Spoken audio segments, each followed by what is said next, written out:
സ്വർഗസ്ഥനായ പിതാവ് തന്നോട് ചോദിക്കുന്നവർക്ക് എത്രയധികമായി പരിശുദ്ധാത്മാവിനെ നൽകുകയില്ലേ എന്ന് വിശുദ്ധ ലൂക്കോസിന്റെ സുവിശേഷം 11-ാം അധ്യായം 13-ാമത്തെ വാക്യം നമ്മോട് ചോദിക്കുകയാണ്.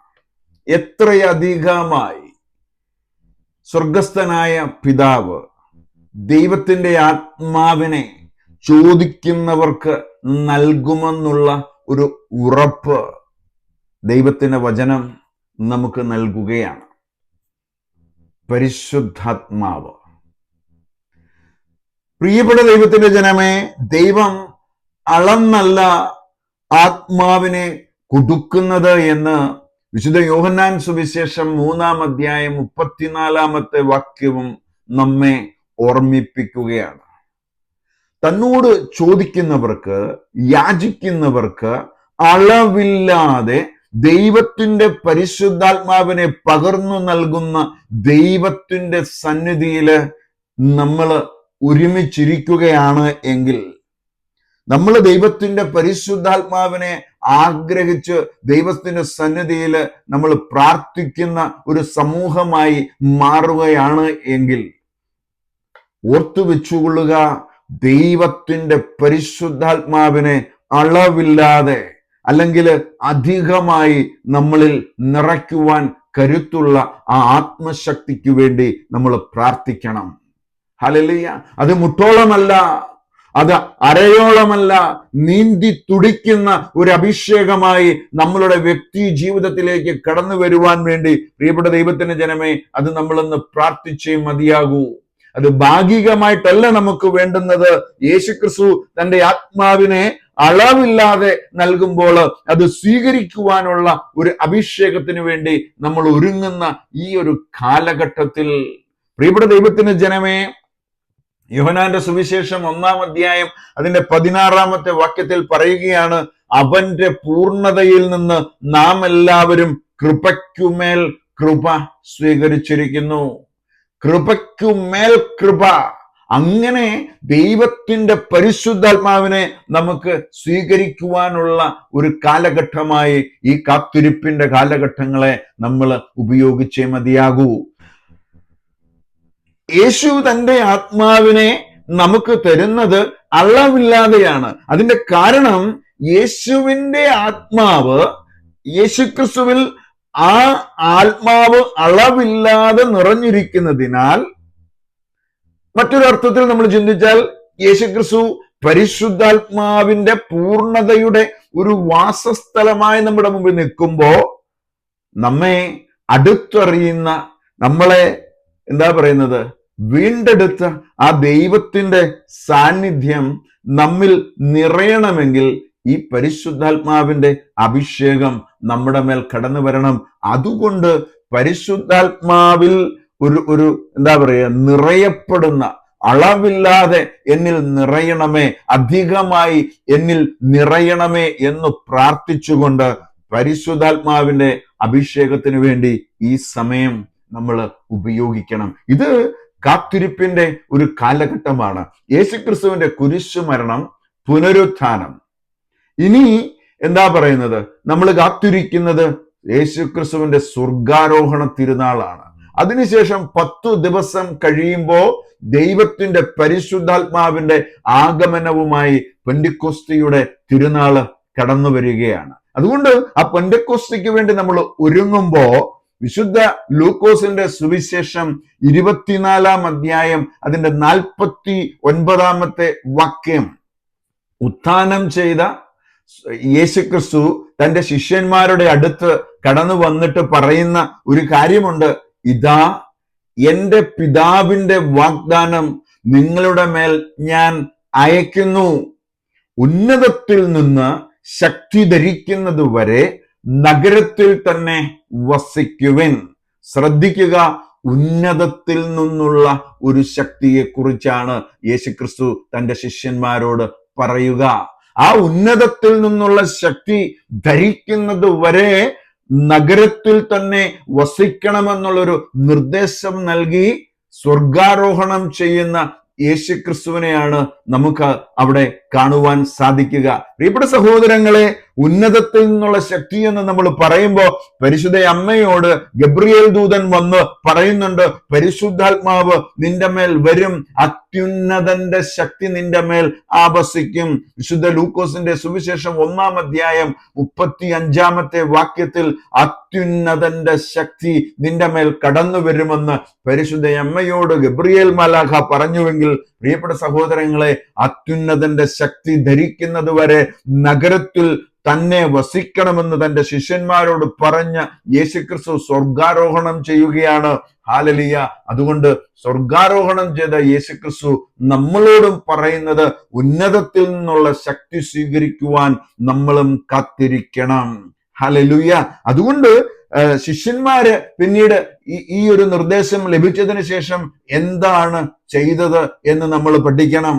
അത് വിശുദ്ധ ലൂക്കോസിന്റെ സുവിശേഷം 24-ാം അധ്യായം അതിന്റെ 53-ാമത്തെ വാക്യത്തിലാണ് എന്താ പറയുന്നത്, അത് പറയുക. അതോടുകൂടി എന്താ പറയുന്നത്, വിശുദ്ധ ലൂക്കോസിന്റെ സുവിശേഷം അവസാനിക്കുന്നതായി നമുക്ക് മനസ്സിലാക്കുവാൻ പറ്റും. ശിഷ്യന്മാരെന്ത് ചെയ്തു? അവർ ദൈവത്തെ സ്തുതിച്ചുകൊണ്ട് സദാസമയവും ദേവാലയത്തിൽ കഴിഞ്ഞുകൂടി എന്നാണ് പറയുക. ദൈവത്തെ സ്തുതിച്ചുകൊണ്ട് ദേവാലയത്തിൽ കഴിഞ്ഞു എന്ന് വെച്ചാൽ പ്രൈസ് ആൻഡ് വർഷിപ്പ്, സ്തുതിയും ആരാധനയുമായി ദൈവസന്നിധിയിൽ ഒരുമിച്ചിരുന്ന് പ്രാർത്ഥിക്കുന്ന ശിഷ്യന്മാരെ നമുക്ക് അവിടെ കാണുവാൻ പറ്റും.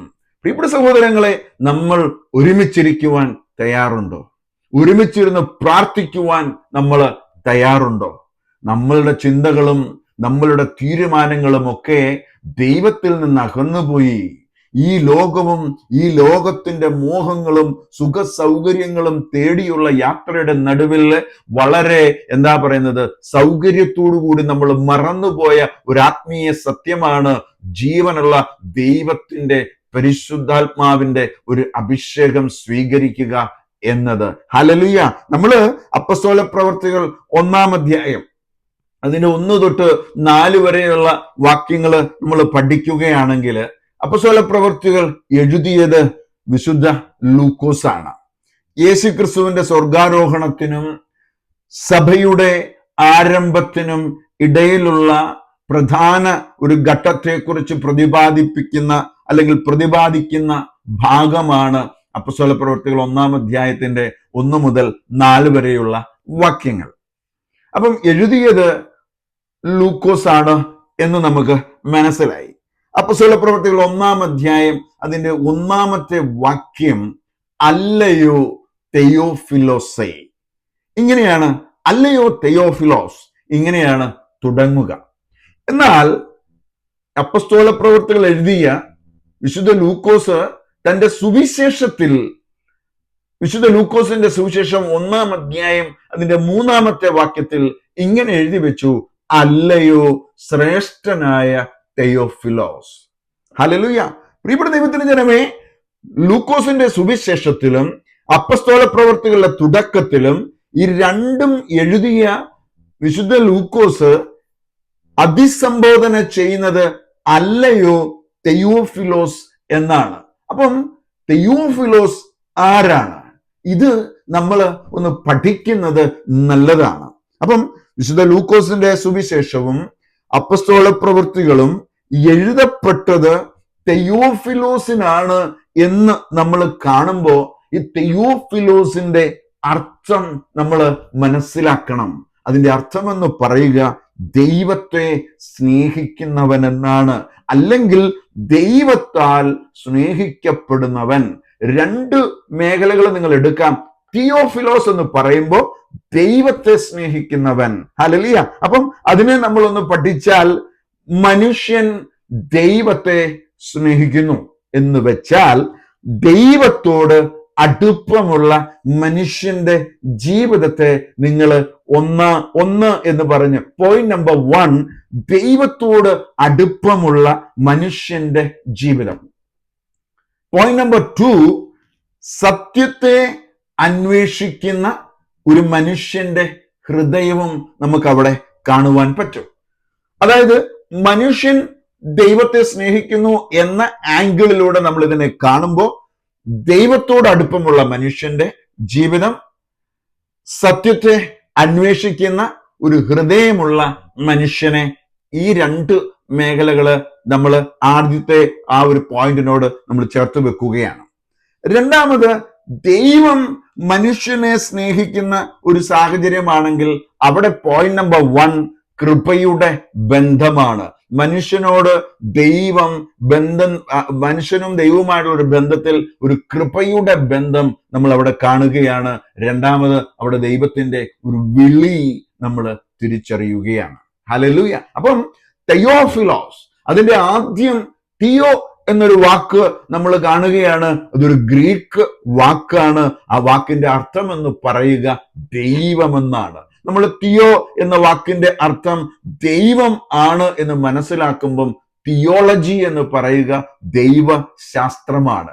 തിയോ എന്ന് പറയുന്നത് ദൈവവും, അതിനുശേഷം LOGY എന്ന് പറയുന്ന ലോജി എന്ന് പറയുന്നത് പഠനവുമായി മാറുമ്പോൾ ദൈവത്തെക്കുറിച്ചുള്ള പഠനമാണ് തിയോളജി എന്ന് നമ്മൾ മനസ്സിലാക്കുകയാണ്. അപ്പം ഫിലോസ് എന്ന വാക്കും ഗ്രീക്ക് വാക്കാണ്. അതിന്റെ അർത്ഥം എന്ന് പറയുക സ്നേഹിക്കുന്നവൻ അഥവാ പ്രിയപ്പെട്ടവൻ എന്നാണ് വ്യക്തമാക്കുക. എന്ന് വെച്ചാൽ ദൈവവുമായി ആഴമുള്ള ഒരു സ്നേഹബന്ധത്തെ സൂചിപ്പിക്കുന്ന വാക്കാണ് തിയോഫിലോസ് എന്ന് പറയുക. അപ്പം സ്നേഹത്തിന്റെ സ്വഭാവം, ഗ്രീക്ക് ഭാഷയില് സ്നേഹത്തിന് എന്താ പറയാ, പല വാക്കുകളുണ്ട്. അതിലൊന്ന് ഫിലോസ് ആണെങ്കിൽ അതിനെ ഒരു ഫ്രണ്ട്ഷിപ്പിന്റെ സ്നേഹമായി, ഒരു സൗഹൃദപരമായ സ്നേഹമായി നമുക്ക് കാണാം. ഒരു ഫ്രണ്ട്ഷിപ്പ് ലവ് എന്ന് വേണമെങ്കിൽ നമുക്ക് അതിനെ വിളിക്കാം. രണ്ടാമത്, അഗാപ്പെ എന്ന് പറയുന്ന ഒരു വാക്ക് ത്യാഗമുള്ള സ്നേഹത്തെയാണ് പ്രതിഫലിപ്പിക്കുക. അതൊരു ഡിവൈൻ ലവ് ആണ്. യേശുക്രിസ്തു കാൽവരിയിൽ നമ്മളോട് കാണിച്ച സ്നേഹം അത് അഗാപ്പയാണ്. ഹല്ലേലൂയ. മൂന്നാമത്, എറോസ് എന്ന് പറയുന്നത് ഒരു റൊമാൻറ്റിക് ലവ് ആണ്. അതായത് പ്രേമാർദ്രമായ ഒരു സ്നേഹത്തെയാണ് അത് അർത്ഥമാക്കുക.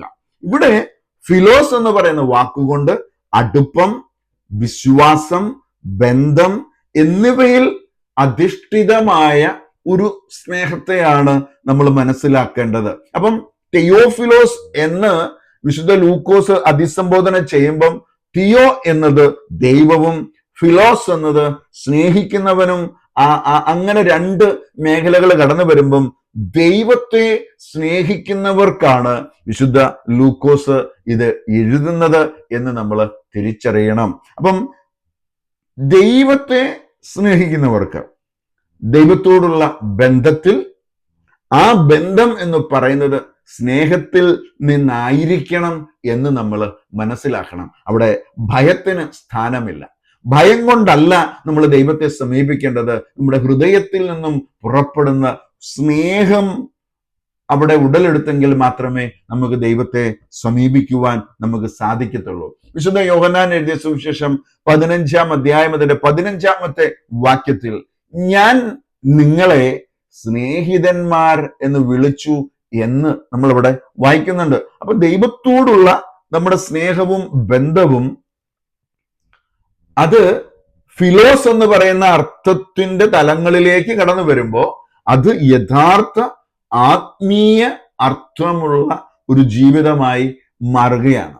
വിശുദ്ധ ലൂക്കോസ് തിയോഫിലോസിനോട് പറയുന്നത് അത് ദൈവത്തെ സ്നേഹിക്കുന്ന വിശ്വാസികളോടാണ് എന്ന് നമ്മൾ തിരിച്ചറിയണം. അതിൻ്റെ ഒരു ആത്യന്തികമായ ഒരു അർത്ഥമെന്ന് പറയുക, നമ്മൾ പഠിച്ച, നമ്മൾ കേട്ട സുവിശേഷത്തിലെ ഓരോ കാര്യങ്ങളും ഉറപ്പായും സത്യമാണ് എന്ന് പറയുകയാണ് അതെഴുതിയ ലേഖനകർത്താവ്, അതെഴുതിയ എഴുത്തുകാരൻ. അതിന്റെ അർത്ഥമെന്ന് പറയുക, നമുക്ക് വിശ്വാസത്തിൽ ഉറച്ച അടിസ്ഥാനമുണ്ടാകണം. ചരിത്രപരമായും ആത്മീയപരമായുമുള്ള സത്യങ്ങൾ നമ്മൾ തിരിച്ചറിയണം. അതുകൊണ്ട് പ്രിയപ്പെട്ട ദൈവത്തിന് ജനമേ, നമുക്ക് ഇന്ന് നമ്മളോട് തന്നെ ഒരു ചോദ്യം ചോദിക്കാം. ഞാൻ ഒരു തെയോഫിലോസ് ആണോ? ഇത് നമ്മളോട് ചോദിക്കുന്ന ഒരു ചോദ്യമാണ്. ദൈവത്തിന്റെ പരിശുദ്ധാത്മാവിന്റെ ആഗമനം നമ്മുടെ ജീവിതത്തിൽ ഏറ്റെടുത്ത് പരിശുദ്ധാത്മാവിനെ സ്വീകരിക്കുവാൻ നമ്മൾ ഒരുങ്ങുന്നതിന് മുമ്പ് നമ്മളോടൊരു ചോദ്യം ചോദിക്കണം. ഒരു ആത്മപരിശോധനയുടെ സമയമായി നമ്മൾ ഇതിനെ എടുക്കണം. ഞാൻ ഒരു തെയോഫിലോസ് ആണോ? 2, എനിക്ക് ദൈവത്തെ സ്നേഹിക്കുന്ന ഒരു ഹൃദയമുണ്ടോ? എനിക്ക് ദൈവത്തെ സ്നേഹിക്കുന്ന, അതായത് തെയോഫിലോസ് എന്ന് വിളിച്ച വാക്കിന്റെ അർത്ഥത്തിൽ ഒളിപ്പിച്ചു വെച്ചിരിക്കുന്ന ആ സ്നേഹം എൻ്റെ ഹൃദയത്തിൽ ദൈവത്തോട് ഉണ്ടോ എന്ന് നിങ്ങൾ ചോദിക്കണം. 3-മതായി, ദൈവത്തിന്റെ ഈ വചനം ഉറപ്പായും സത്യമാണ് എന്ന് ലൂക്കോസിൽ നമ്മളെ പഠിപ്പിക്കുമ്പോൾ ആ ദൈവവചനത്തിൽ ഞാൻ ഉറച്ച് വിശ്വസിക്കുന്നുണ്ടോ എന്ന് ചോദ്യം നമ്മളോട് അതിന് മറുചോദ്യം എന്ന് പറയുന്നത് ഞാൻ യാക്കൂബാണോ എന്ന് തിരിച്ചറിഞ്ഞാൽ മതി. യാക്കൂബിന്റെ അർത്ഥം എന്ന് പറയുക ചതിയനാണ്. ഹല്ലേലൂയ. എനിക്കൊരു ഡ്യുവൽ പേഴ്സണാലിറ്റി ഉണ്ടോ? എനിക്ക് 2 മുഖമുണ്ടോ? ഹല്ലേലൂയ. പുറത്തുനിന്ന് നോക്കുമ്പോ ഒരു മാന്യനായ വ്യക്തി, വളരെ ആത്മാർത്ഥമായി സുവിശേഷം പറയുന്ന, വലിയ ദൗത്യം ഏറ്റെടുത്ത് കടന്നു പോകുന്നു. പക്ഷേ അകത്ത് ഞാൻ മറ്റൊരാളാണ്. എനിക്ക് പ്രത്യേകമായ ചില ഉൾക്കാഴ്ചകളിലൂടെയാണ് ഞാൻ ആളുകളെ നോക്കുക, കാണുക, അവരുമായി ഇടകലരുക. ഇവിടെ ദൈവത്തിന് ജനമേ, നോക്കിയാൽ മാന്യൻ, പക്ഷെ അകത്ത് മറ്റൊരു ഇരട്ട വ്യക്തിത്വമുള്ള ആളാണ്. വെറുപ്പുണ്ടാകാം, ദേഷ്യമുണ്ടാകാം, ഒരു സെൽഫിഷായ ഒരു വ്യക്തിത്വമാകാം. ഹല്ലേലൂയ. അങ്ങനെ കടന്നു പോകുന്ന ജീവിത സാഹചര്യത്തിലൂടെയാണോ നിങ്ങൾ കടന്നു പോവുക? അതുകൊണ്ട് തെയോഫിലോസ് ആകുവാൻ എനിക്ക് സാധ്യമാകണമെങ്കിൽ പ്രിയപ്പെട്ട ദൈവത്തിന്റെ ജനമേ, ജീവിതം മാറ്റുവാൻ ഇന്ന് നിങ്ങൾ തയ്യാറാകണം. ഹല്ലേലൂയ. ജീവിതത്തിൽ ഒരു മാറ്റം ആഗ്രഹിക്കുന്ന വ്യക്തിയാണോ നിങ്ങൾ? ഈ ഒരു കാത്തിരിപ്പിന്റെ കാലഘട്ടത്തിലേക്ക് നമ്മൾ കടന്നു പോകുമ്പോ ഒരു ആത്മപരിശോധന നടത്തി ജീവിതത്തെ ഒന്ന് മാറ്റുവാൻ നിങ്ങൾ ആഗ്രഹിക്കുന്നുണ്ടോ? ഹല്ലേലൂയ. അപ്പം തെയോഫിലോസ് എന്ന പേര് നമ്മെ വിളിക്കുന്നത്, അല്ലെങ്കിൽ ആ ഒരു പേരിൽ നമ്മളെ വിളിക്കുന്നത്, നമ്മൾ ദൈവത്തെ സ്നേഹിക്കാൻ, നമ്മൾ ദൈവത്തിന്റെ സ്നേഹം സ്വീകരിക്കുവാൻ, നമ്മൾ സത്യത്തിൽ ഉറച്ച് നിൽക്കുവാൻ. അതുകൊണ്ട് പ്രിയപ്പെട്ട ദൈവത്തിന്റെ ജനമേ, സെന്റ് പോൾ പറയുന്നു, ഗലാത്യ 2-19 വാക്യം, ദൈവത്തിനായി ജീവിക്കേണ്ടതിന് ഞാൻ നിയമത്തിലൂടെ നിയമത്തിന് മൃതനായി. ഹല്ലേലൂയ. നിയമത്തിലൂടെ നിയമത്തിന് ഞാൻ മരിച്ചു എന്ന് സെന്റ് പോൾ വ്യക്തമാക്കുകയാണ്. ഇവിടെ നിയമം നൽകിയത് ആരാണ്? നിയമം നൽകിയത് മോശയിലൂടെയാണ്. അപ്പം മോശ നൽകിയ നിയമം, ആ നിയമത്തിന് ഒരു മനുഷ്യനെയും രക്ഷിക്കുവാനാവില്ല എന്ന് ഒരു തിരിച്ചറിവ് സെന്റ് പോളിന് ലഭിക്കുകയാണ്. ഹല്ലേലൂയ. നിയമം പാപത്തെ വെളിപ്പെടുത്തി കൊടുത്തു എന്ന് വെച്ചാൽ, ഒരു ആത്മപരിശോധന നടത്തിയാൽ എൻ്റെ ജീവിതത്തിൽ ഞാൻ കടന്നു പോകുന്ന വഴികളിൽ ഞാൻ ചെയ്തത് ശരിയാണോ, അല്ലെങ്കിൽ ഏതെങ്കിലും തരത്തിലുള്ള പാപത്തിന്റെ മേഖലകൾ ഇപ്പോഴും എന്നിൽ നിലനിൽക്കുന്നുണ്ടോ, അല്ലെങ്കിൽ അന്ധകാരത്തിന്റെ ശക്തികൾ ഇപ്പോഴും ആ പാപ സ്വഭാവത്തെ എന്നിൽ റിഫ്ലക്ട് ചെയ്യിപ്പിക്കുന്നുണ്ടോ എന്ന് ഒരു ആത്മപരിശോധന നമുക്ക് നടത്താവുന്നതാണ്. ഹല്ലേലൂയ. 1-ാമത്തെ കൽപ്പന, ഞാനല്ലാതെ മറ്റൊരു ദൈവം നിനക്കുണ്ടാകരുത് എന്ന് പറയുമ്പോൾ, ഞാനും ഞാൻ അല്ലാത്തതും തമ്മിൽ ദൈവം ഒരു വേർതിരിവ് വെക്കുമ്പോൾ, ദൈവത്തിൽ വിശ്വസിക്കുവാനും അല്ലെങ്കിൽ മറ്റു പല മതവിശ്വാസങ്ങളിലൂടെ ദൈവമെന്ന് പറയുന്ന ചില സാഹചര്യങ്ങളിൽ കടന്നുപോയി അവിടെയും ആരാധനയ്ക്ക് കടന്നു പോകുന്ന, അവിടെയും പ്രാർത്ഥിക്കുന്ന ഒരു സ്വഭാവം എനിക്കുണ്ടോ, അല്ലെങ്കിൽ എല്ലാ ദൈവങ്ങളും ഒന്നാണ് എന്ന് പറയുന്ന ഒരു ചിന്താഗതി എൻ്റെ ഉള്ളിൽ ഉണ്ടോ? മറ്റുള്ളവരെ സ്നേഹിക്കുവാൻ പറ്റാത്ത വെറുപ്പിന്റെയും വിദ്വേഷത്തിന്റെയും പകയുടെയും ഒരു മേഖല എൻ്റെ ഉള്ളിൽ ഉണ്ടോ? കൊല്ലരുത് എന്ന് പറയുന്ന ഒരു കൽപ്പന പഴയ നിയമത്തിൽ തരുമ്പം, അതിനെ പുതിയ നിയമത്തിൽ എത്തുമ്പം സഹോദരനെ വിധിക്കുന്നവൻ, സഹോദരനെ വെറുക്കുന്നവൻ കൊലപാതകി എന്ന് പറയുമ്പം, ആ കൊല്ലരുത് എന്ന കൽപ്പനയെ വെറുപ്പിനോട് പുതിയ നിയമത്തിൽ താരതമ്യം ചെയ്യുമ്പോൾ എൻ്റെ ജീവിതത്തിൽ ഈ വെറുപ്പുണ്ടോ? ഒരു കൊലപാതക തുല്യമായ പാപമായി അതെൻ്റെ ഉള്ളിൽ നിറയുന്നുണ്ടോ? എൻ്റെ സഹോദരനെ ഞാൻ വെറുക്കുന്ന വ്യക്തിയാണോ? ഒരു ആത്മപരിശോധന നമ്മൾ നടത്തുന്നത് നല്ലതാണ്. അങ്ങനെ നിയമം പാപത്തെ നമ്മളുടെ മുമ്പിൽ വെളിപ്പെടുത്തുമെങ്കിലും രക്ഷ നമുക്ക് നൽകുന്നില്ല എന്ന് തിരിച്ചറിയണം. അതുകൊണ്ട് സെന്റ് പോൾ പറയുകയാണ്, നിയമം വഴി ഞാൻ എന്നെ മനസ്സിലാക്കി, എന്നാൽ രക്ഷ നിയമത്തിലൂടെയല്ല എന്ന തിരിച്ചറിവിൽ നിയമത്തിലൂടെ നിയമത്തിനായി മരിച്ചു എന്ന് പ്രഖ്യാപിക്കുകയാണ്. ക്രിസ്തുവിൽ മരിച്ചു. ഇത് ഒരു പുതിയ അറിവായി നമ്മുടെ മുമ്പിൽ അവതരിപ്പിക്കുകയാണ്. എന്ന് വെച്ചാൽ പഴയ മനുഷ്യൻ, ആ പഴയ മനുഷ്യന്റെ പ്രവൃത്തികളോടൊപ്പം ക്രിസ്തുവിനോടൊപ്പം മരിക്കുകയാണ്, ക്രൂശിക്കുകയാണ്. പഴയത് കടന്നു പോയി എന്ന് വെച്ചാൽ സ്വയമുള്ള ഒരു ന്യായീകരണം. ഞാൻ ഇങ്ങനെയാണ്, ഞാൻ അങ്ങനെയാണ്, അല്ലെ? മറ്റുള്ളവരുടെ മുമ്പിൽ ഉള്ള സ്വയ ന്യായീകരണം ഇവിടെ അവസാനിപ്പിക്കുകയാണ്. ക്രിസ്തുവുമായുള്ള ഒരു യൂണിയൻ, അല്ലെങ്കിൽ ആ യൂണിറ്റിയിലേക്ക്, ആ ബന്ധത്തിലേക്ക് ഒരു പുതിയ തലം ഇവിടെ തുറക്കുകയാണ്. ഹല്ലേലൂയ. അതായത് തെയോഫിലോസ് ആയിട്ടുള്ള ഒരു മാറ്റം ഇവിടെ തുടങ്ങുകയാണ്. അത് ആ വ്യക്തിയിൽ പ്രതിഫലിക്കുകയാണ്. അതിനെന്ത് ചെയ്യണം? ഗലാത്യ ലേഖനം 2-ാം അധ്യായം അതിന്റെ 20-ാമത്തെ വാക്യത്തിൽ സെന്റ് പോൾ അത് വ്യക്തമാക്കി. ഞാൻ ക്രിസ്തുവിനോട് കൂടെ ക്രൂശിതനായിരിക്കുന്നു. ഇനിമേൽ ഞാനല്ല ജീവിക്കുന്നത്, ക്രിസ്തുവാണ് എന്നിൽ ജീവിക്കുന്നത്. അടുത്തത് കേൾക്കുക. എൻ്റെ ഇപ്പോഴത്തെ ഐഹിക ജീവിതം എന്നെ സ്നേഹിക്കുകയും എനിക്ക് വേണ്ടി തന്നെ തന്നെ ബലിയർപ്പിക്കുകയും ചെയ്ത ദൈവപുത്രനിൽ യേശുക്രിസ്തുവിൽ വിശ്വസിച്ചുകൊണ്ടുള്ള ജീവിതമാണ് എന്ന് വ്യക്തമാക്കുകയാണ്. എന്ന് വെച്ചാൽ ദൈവത്തിന് വേണ്ടിയുള്ള ജീവിതം, സെന്റ് പോളിന്റെ ജീവിതം അവിടെ തുടങ്ങുകയാണ്. അതായത് ഇതായിരിക്കണം ഒരു ക്രിസ്തീയ വിശ്വാസിയുടെ, ഒരു ക്രിസ്തീയ ജീവിതത്തിന്റെ ലക്ഷ്യമെന്ന് പറയുക. നമ്മള് നിയമത്തിന് വേണ്ടിയല്ല ജീവിക്കേണ്ടത്, മനുഷ്യരുടെ അംഗീകാരത്തിന് വേണ്ടിയല്ല ജീവിക്കേണ്ടത്, നമ്മൾ ദൈവത്തിന് വേണ്ടി ജീവിക്കണമെന്ന് പരിശുദ്ധാത്മാവ് നമ്മളെ ഓർമ്മിപ്പിക്കുകയാണ്. ഇതാണ് ഒരു ആത്മീയ സത്യമെന്ന് പറയുക. ഒരു പുതിയ ജീവിതം നമ്മൾ തുടങ്ങുകയാണ്, കൃപയിൽ അത് തുടങ്ങുകയാണ്. അവിടെ നമ്മളെ നയിക്കുന്നത് ദൈവത്തിന്റെ പരിശുദ്ധാത്മാവാണ്. ഹല്ലേലൂയ. നിയമം പുറത്തു നിന്ന് ഒരു മനുഷ്യനെ നിയന്ത്രിക്കുമ്പോ കൃപ ഒരു മനുഷ്യനെ അവന്റെ ഉള്ളിൽ നിന്നുകൊണ്ട് തന്നെ നയിക്കുകയാണ്. അല്ലെങ്കിൽ ഉള്ളിൽ ഉണ്ടാകുന്ന ഒരു മാറ്റത്തിന്റെ പരിവർത്തനം കൃപ ഒരു വ്യക്തിയുടെ ജീവിതത്തിലേക്ക് കൊണ്ടുവരികയാണ്. അവിടെയും സഹായിക്കുന്നത് ദൈവത്തിന്റെ പരിശുദ്ധാത്മാവ്. ഇവിടെ ദൈവത്തിന്റെ ജനമേ, രക്ഷ നിയമത്തിലൂടെ അല്ല എന്ന് നമ്മൾ മനസ്സിലാക്കി. അത് യേശുക്രിസ്തുവിന്റെ കൃപയിലൂടെയാണ്.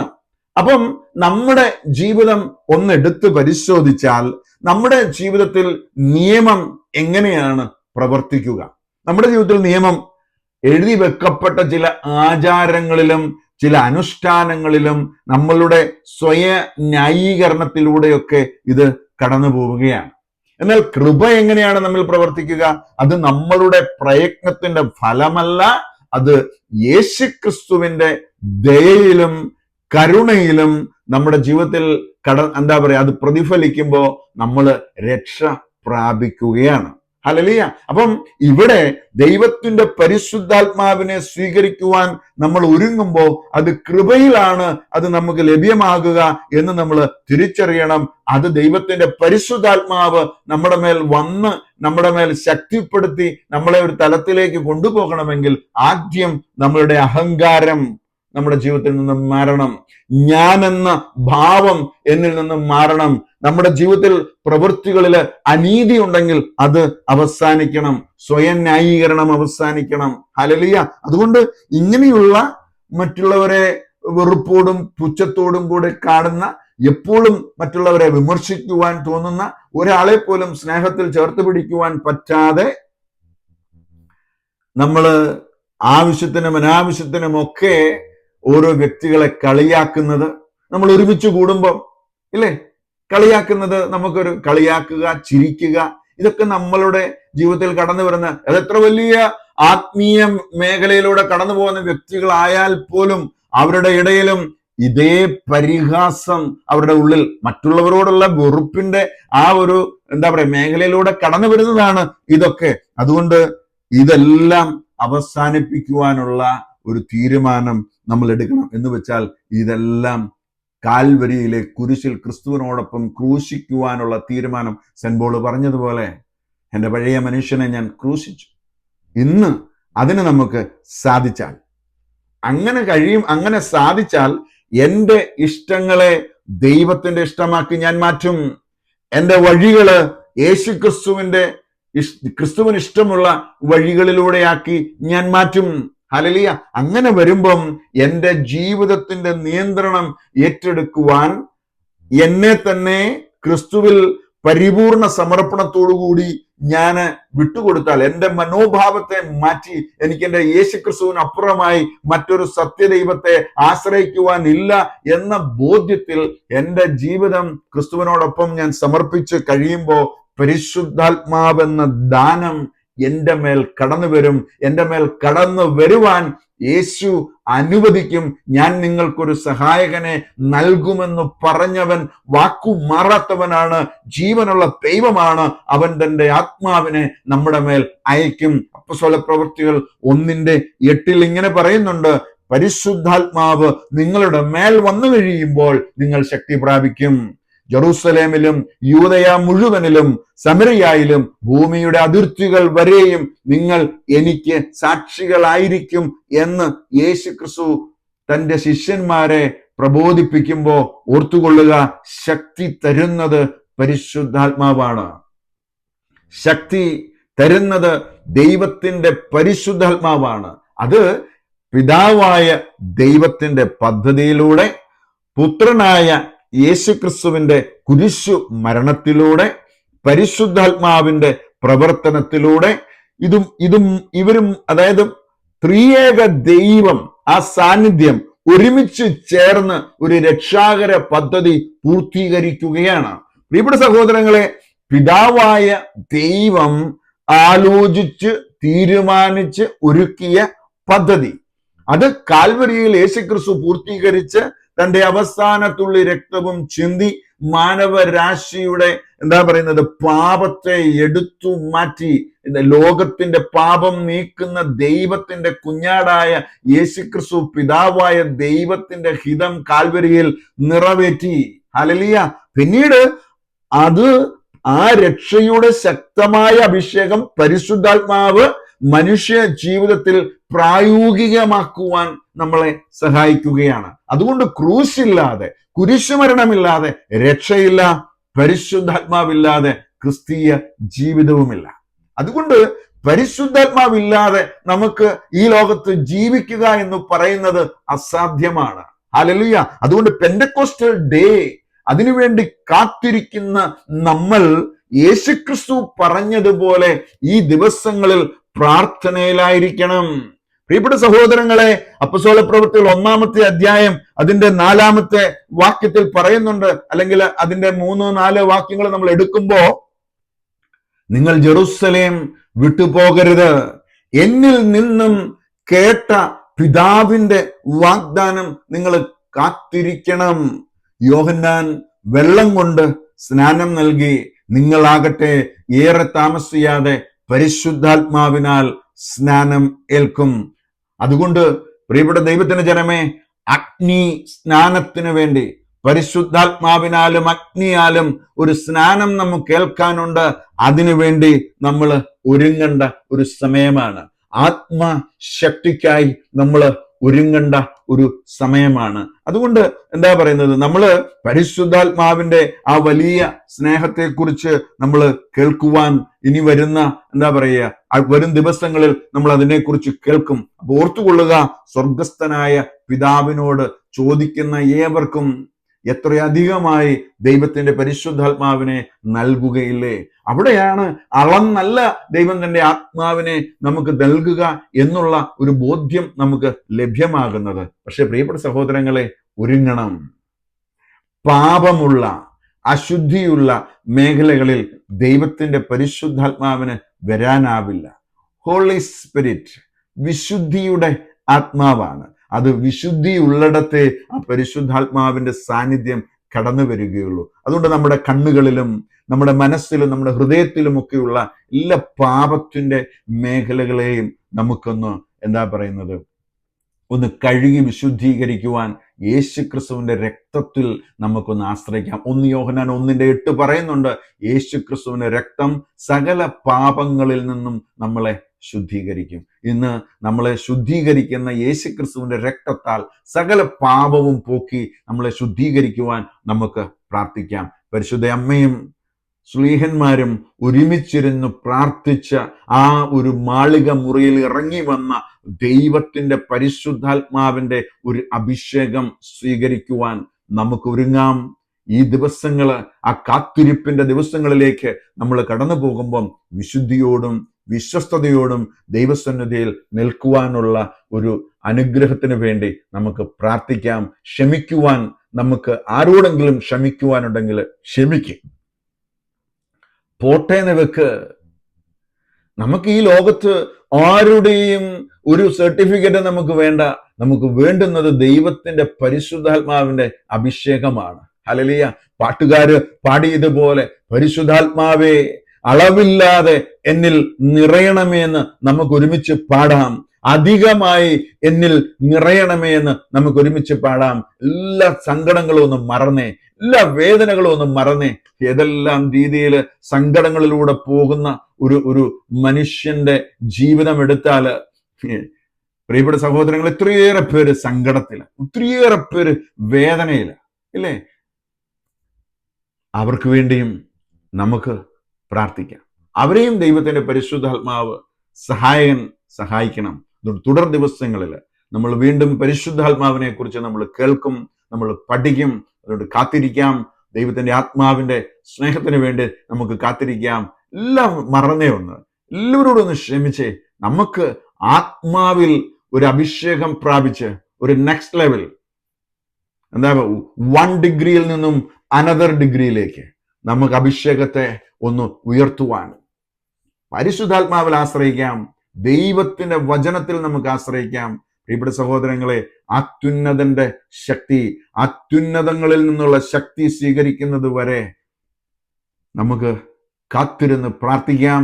ദൈവത്തിന്റെ പരിശുദ്ധാത്മാവ് നിങ്ങളെ ഓരോരുത്തരെയും അനുഗ്രഹിക്കട്ടെ എന്ന് പ്രാർത്ഥിക്കുന്നു. വരും ദിവസങ്ങളിൽ നമ്മൾ ഇത് ആത്മാവിന്റെ വലിയ സാന്നിധ്യത്തെ കുറിച്ച് നമ്മൾ കേൾക്കും. അതിനുവേണ്ടി കാത്തിരിക്കുക. ദൈവത്തിന്റെ ആത്മാവ് ഓരോരുത്തരെയും സഹായിക്കട്ടെ എന്ന് പ്രാർത്ഥിക്കുന്നു. പിതാവിന്റെയും പുത്രന്റെയും പരിശുദ്ധാത്മാവിന്റെയും നാമത്തിൽ തന്നെ. ആമേൻ.